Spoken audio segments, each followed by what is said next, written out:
జై శ్రీమన్నారాయణ. ప్రతిరోజు ఉదయం సూర్యోదయం కంటే ముందే లేచి సంధ్యావందనం చేయకపోతే పాపమా? పురుషులకు సంధ్యావందనం తప్పనిసరి అయితే మహిళలకు ఎందుకు లేదు? ఇది లింగ వివక్షణ లేక శాస్త్రం వెనుక ఏమైనటువంటి గొప్ప రహస్యం ఉందా? పెళ్లి కాని అమ్మాయిలు, పెళ్లైన మహిళలు, పురుషులు ఎవరు ఏం చేయాలి? ఈ ప్రశ్నలకు శాస్త్రం చెప్పిన సమాధానం చాలా మందికి ఆశ్చర్యం కలిగిస్తుంది. ఈ వీడియో చివరి వరకు చూడండి. ఎందుకంటే సంధ్యావందనం వెనుకనటువంటి అసలు రహస్యం, ఉద్దేశం ఏమిటో తెలుసుకున్న తర్వాత మీ ఆలోచనలు పూర్తిగా మారిపోతాయి. అసలు సంధ్యావందనం అంటే ఏమిటి? సంధ్యావందనం అనేది కేవలం ఒక పూజ కాదు. ఇది మనస్సును శుద్ధి చేసేటువంటి మహోన్నతమైనటువంటి వైదిక సాధన. ప్రతిరోజు ఉదయం, మధ్యాహ్నం, సాయంత్రం భగవంతుని స్మరించడం, గాయత్రీ మంత్రాన్ని జపం చేయడం, సూర్యనారాయణమూర్తికి అర్ఘ్యం సమర్పించడం ద్వారా మనస్సు, బుద్ధి, ఆత్మ పవిత్రమవుతాయి. అందుకే శాస్త్రం ఒక గొప్ప వాక్యం చెప్పింది, సంధ్యాహీన అశుచి. అంటే సంధ్యావందనం చేయని ద్విజుడు, బ్రాహ్మణుడు అశౌచంలో ఉన్నవాడితో సమానమని వివరించింది. అంతటి ప్రాముఖ్యత సంధ్యావందనానికి ఇచ్చారు. ఎవరు ఈ సంధ్యావందనం చేయాలి? మరి శాస్త్ర ప్రకారం ఉపనయనం పొందిన వారికి సంధ్యావందనం విధిగా నిర్దేశించబడింది. బ్రాహ్మణులకు సాధారణంగా 8 సంవత్సరాలలో ఉపనయనం చేస్తారు. క్షత్రియులకు 11, వైశ్యులకు 12 సంవత్సరాల్లో చేస్తారు. ముహూర్తాలు, కుటుంబ పరిస్థితుల వంటి కారణాల వల్ల కొంత కాల వ్యవధి కూడా శాస్త్రం అనుమతించింది. కానీ ఒక విషయం చాలా ముఖ్యమైనది.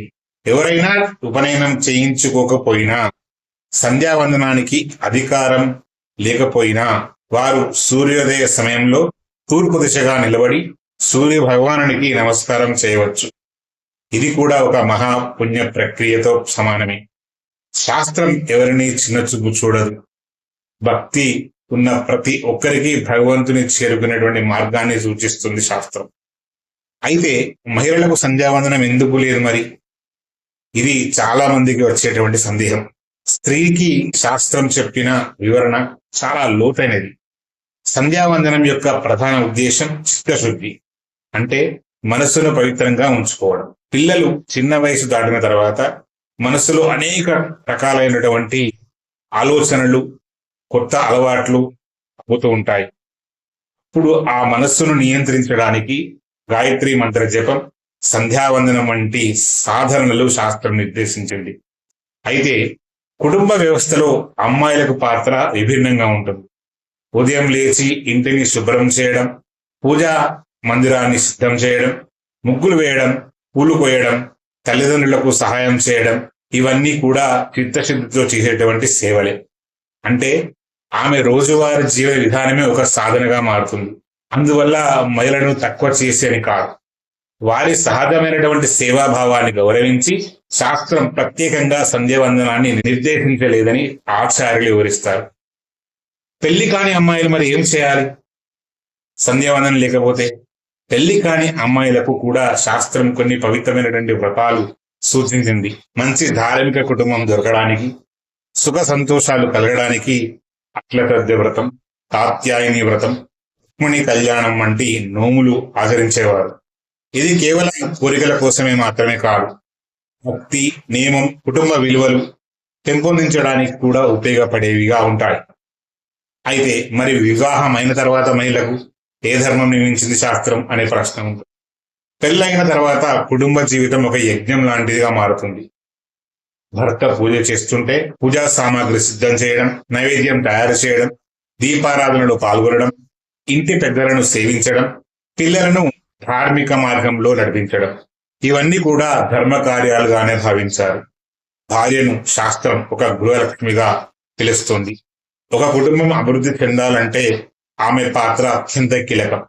అందుకే వరలక్ష్మి వ్రతం, శ్రావణ మాస పూజలు, వివిధ నోములు మహిళలకు నిర్దేశించారు. భర్త, పిల్లలు, కుటుంబము, సమాజ క్షేమం కోసం వారు చేసే ప్రార్థనలు ఇతరమైనటువంటి పుణ్య కార్యాలుగా భావించబడ్డాయి. ఇలాంటి నోములు ఇవ్వడం వల్ల శాస్త్రం మహిళలను చిన్నచూపు చూపిందా? కొంతమంది ఇలా అంటూ ఉంటారు, మహిళలను సంధ్యావందనం లేదు అంటే వారిని తక్కువ చూసినట్లు కాదు. కానీ శాస్త్రం చెప్పే దృక్కోణం వేరేగా ఉంటుంది.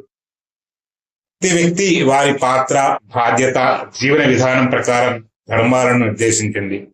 పురుషుడికి ఒక విధమైనటువంటి సాధన, మహిళలకు మరో విధమైనటువంటి సాధన. కానీ లక్ష్యం మాత్రం ఒకటే: చిత్తశుద్ధి, భగవంతుని అనుగ్రహం, కుటుంబ సంక్షేమం.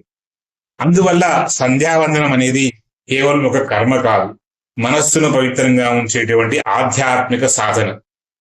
పురుషులకు ఇది సంధ్యావందనం రూపంలో నిర్దేశించబడింది, మహిళలకు సేవ, వ్రతాలు, కుటుంబ ధర్మాల రూపంలో నిర్దేశించబడింది. అంతిమంగా శాస్త్రం చెప్పేది ఒకటే: ఎవరు ఏ మార్గంలో నడిచినా భక్తి, సేవ, చిత్తశుద్ధి ఉంటే భగవంతుని కృప తప్పకుండా లభిస్తుంది. సనాతన ధర్మానికి సంబంధించినటువంటి ఇలాంటి ఆసక్తికరమైనటువంటి విషయాలు, ధర్మ సందేహాలు, పూజా విధానాలు, వ్రతాల విశేషాలు, పురాణ కథనాలు తెలుసుకోవాలంటే మా ఛానల్ సబ్స్క్రైబ్ చేసుకోండి. పక్కనే ఉన్నటువంటి బెల్ ఐకాన్ని తప్పకుండా ప్రెస్ చేయండి. ఈ వీడియో మీకు ఉపయోగకరంగా ఉంటే అనిపిస్తే ఒక లైక్ చేయండి.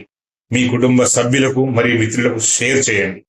ఈ అంశంపై మీ అభిప్రాయాలు ఏమిటో, మీకున్నటువంటి ధర్మ సందేహాలు కామెంట్ రూపంలో తెలియజేయండి. మీ సందేహాలపై కూడా ప్రత్యేక వీడియోలు తీయడానికి ప్రయత్నిస్తాను. ఆ శ్రీమన్నారాయణుని యొక్క, పరమేశ్వరుని యొక్క అనుగ్రహం ప్రతి కుటుంబంపై ఎల్లవేళలా ఉండాలని కోరుకుంటూ జై శ్రీమన్నారాయణ, జై జై శ్రీమన్నారాయణ.